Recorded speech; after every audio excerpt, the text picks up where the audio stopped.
So I'm excited to delve into some texts that I've been studying with myself, with you, these past couple of months.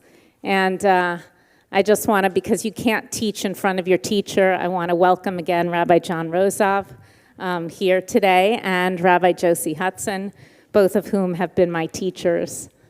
So, Shana Tova. So some of the texts we'll be looking at are secular, some are Jewish, and they all have to do with the weight of disappointment. The weight of disappointment. I've become very sensitive to the many disappointments we hold in our lives. Just to be clear, I'm not talking about the big tragedies like horrors of war, major illness, tragic death, or abuse. I'm not talking about those. Rather, smaller but incessant exhales like, ugh, really? That again? Is that all? We carry those in our hearts. And we sit with feelings of disappointment in our friends, in our partners, in our synagogue, our children, our siblings, our parents, our work, our colleagues, our government, our elected leaders, all that we've missed during COVID, even with ourselves, even with God. And I imagine I'm not alone in those feelings. So I'm going to pass out some of these sheets. Maybe some people can help me.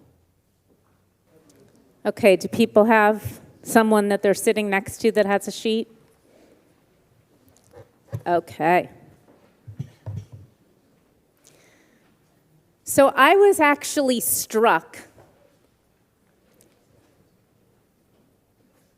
I was struck by the first character in the Torah to be disappointed. Look at the first text on your sheet. It's reflecting on Genesis 3:9. It says in Genesis 3:9, and Adonai Elohim called out to Adam and asked, so where are you? Do you remember the context, right? Garden of Eden, they just ate the forbidden fruit, and God says, where are you? And the verse raises a theological problem. Doesn't God really know where Adam is? I mean, come on, God knows where we all are. So the Midrash actually solves this theological problem by changing the vocalization. You know that in the Torah, there are only consonants, right? There are no vowels. So the Midrash changes how we read that verse. And instead of reading,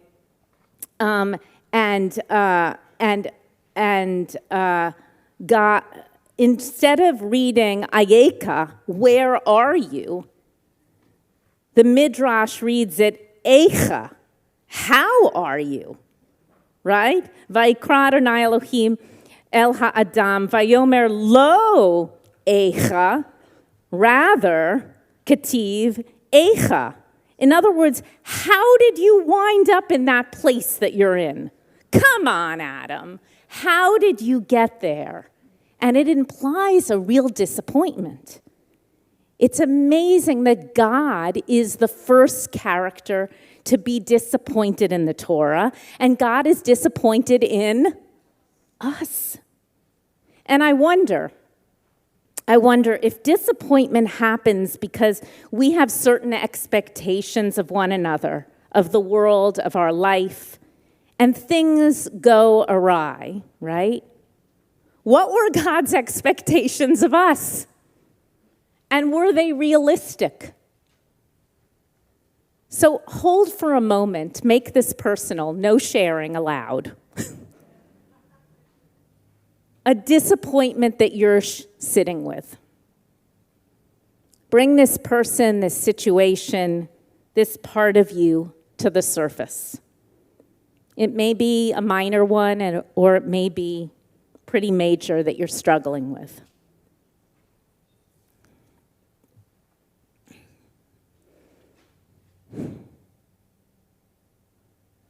It's natural.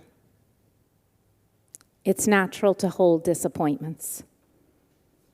But if we're honest with ourselves, not one person can be the be-all and end-all for any one of us.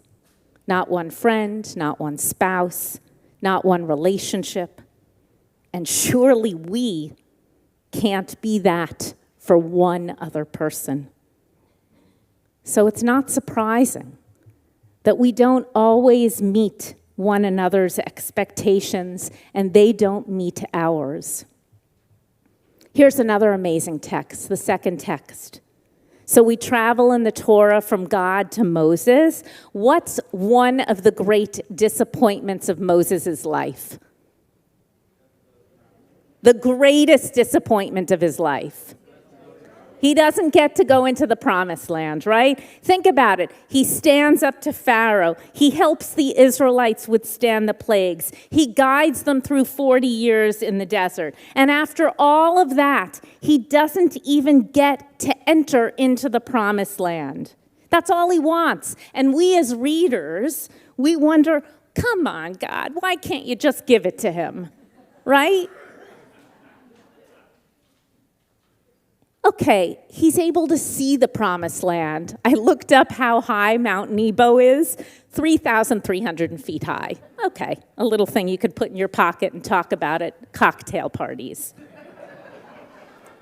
But he never set foot on land. And by the way, Moses is not a pushover, right? He actually begs.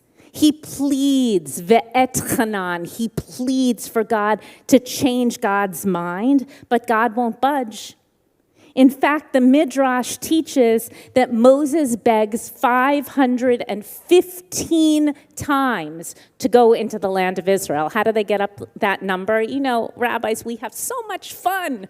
They add up the letters of the word ve'etchanan, which means to beg, and those letters equal 515. Whew, we're a wild and crazy bunch. So that's how they came up with 515. Now, I personally have a lot of empathy for Moses. His inclination to beg and to try to orchestrate things to work out in the way he wanted them to is so human. But then so often, we don't get things to work out how we want them to. And now here's what's fascinating. The rabbis see Moses and his unanswered prayer, his unanswered pleading, as a model for prayer in general. Why? Why would an unanswered prayer be a model? Why would leaning into our disappointments become a model for prayer? So the Sfat Emet, the next text on your page. He was a Hasidic rabbi. He lived in the late 19th century. And he teaches that Moses' unanswered prayers were actually a parting gift to his people, maybe to us. He offered them as his own failure. He modeled for them and for us the truth that our greatest dreams are sometimes left unfulfilled. Our deepest prayers are sometimes left unanswered. How true. And the contemporary teacher, Rabbi Aaron Lieb Smokler, she drashes on the Sfat Emet. And she teaches prayer on this read is far from a petition. It's an exercise in creating intimacy without expectations. Finding a way to have a relationship with the holy that is full of trust and yet is devoid of tit for tat, devoid of manipulations or a sense of entitlement. Perhaps, she says, prayer is about letting go of all that is too human, the wish to control the divine through this or that action, this or that formulation. And instead, it's about opening up to a world of matanot, chinam, unmerited gifts. And also to the reality that sometimes even the most worthy among us, the gifts don't come. Creating intimacy without expectations, without tit for tat. Imagine that. Because when we don't have expectations, then we're not going to be disappointed. But is that human? Is that possible? Society constructs all these myths and fantasies of what a happy life looks like. And when it doesn't turn out that way, we're sitting with our disappointments, with our relationships that didn't work out the way we dreamed them to be, the children we didn't have, the career we didn't make happen, the conversation we didn't have, the money we didn't make, the bill of health we didn't receive, the grandchildren that don't live near us, the country of inequality we continue to live in, the people who don't love us in the way we want to be loved. In 1904, the Austrian poet Rainer Maria Rilke wrote, "It is not only sluggishness that makes human relations so unspeakably monotonous. It's the aversion to any new, unforeseen experience that we're not sure we can control.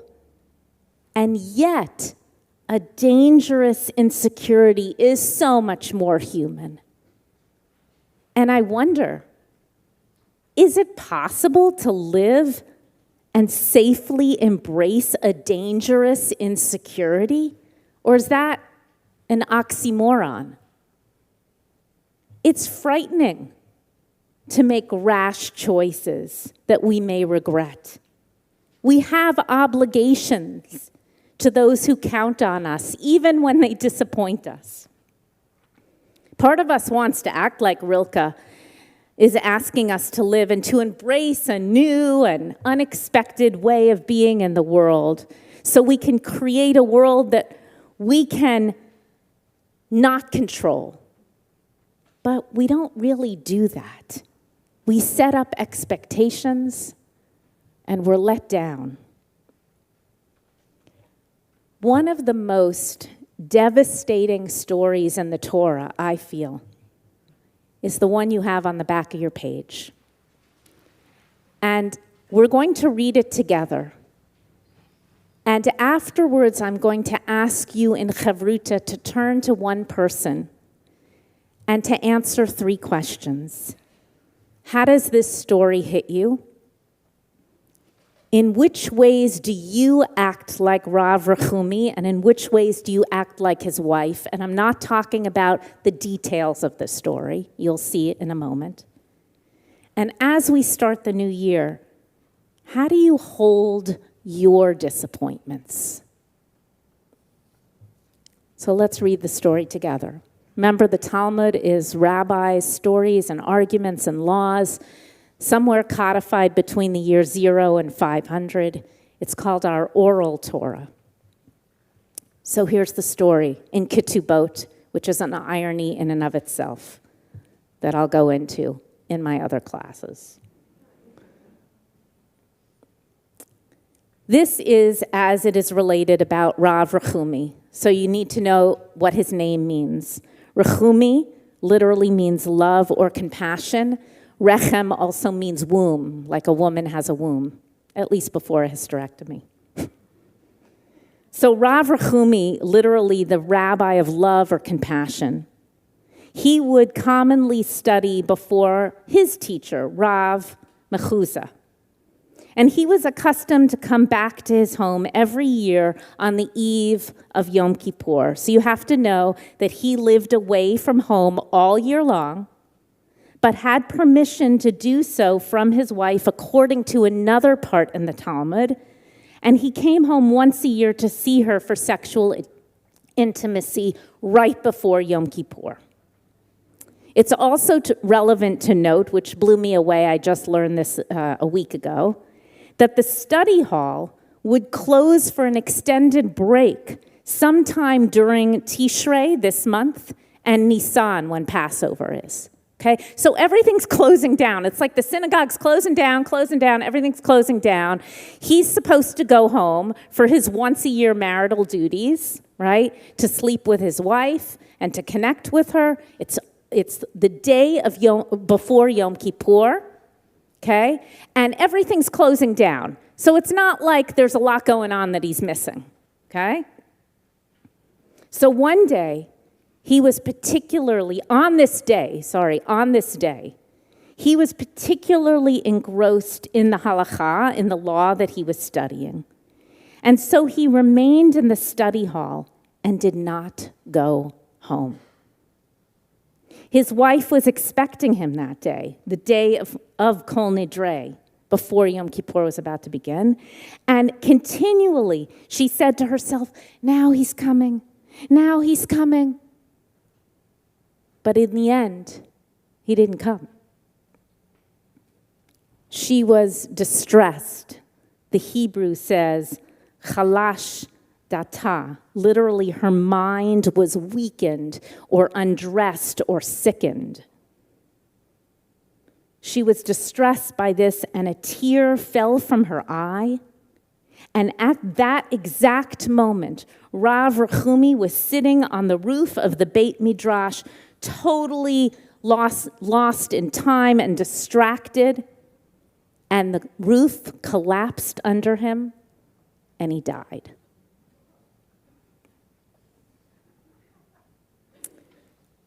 This story of Rav Rechumi and his wife, who waited and waited for him to come home, it breaks my heart. In this self-critical tale that the rabbis tell of themselves, they own that even they can distract themselves, in this case with Torah, and disappoint the people who love them most. Literally, the weight of her disappointment kills Rav Rechumi, the rabbi who's supposed to be compassionate, and leaves her even more alone. He loses his life because of his passion and his misplaced attention. And she winds up even more alone. So now I invite you to turn to someone near you and share with them, how does this story hit you? In what ways do you act like Rav Rechumi? And in what ways do you act like his wife? And as we start the new year, how do you hold your disappointments? We'll just take about 5 minutes, and then we'll come back together. Okay, welcome back. Shh. I hope your discussion was meaningful. By the way, I'm talking about the exact same topic on Yom Kippur. So we're just going to keep on going deeper, okay? Just in closing, the Irish poet David Wyeth teaches that the measure of our courage is the measure of our willingness to embrace disappointment, to turn toward it rather than away. So in this next year, I invite all of us to be courageous, to gently hold and sit with and be curious about our disappointments, because embracing them, I admit, is a bit much for me.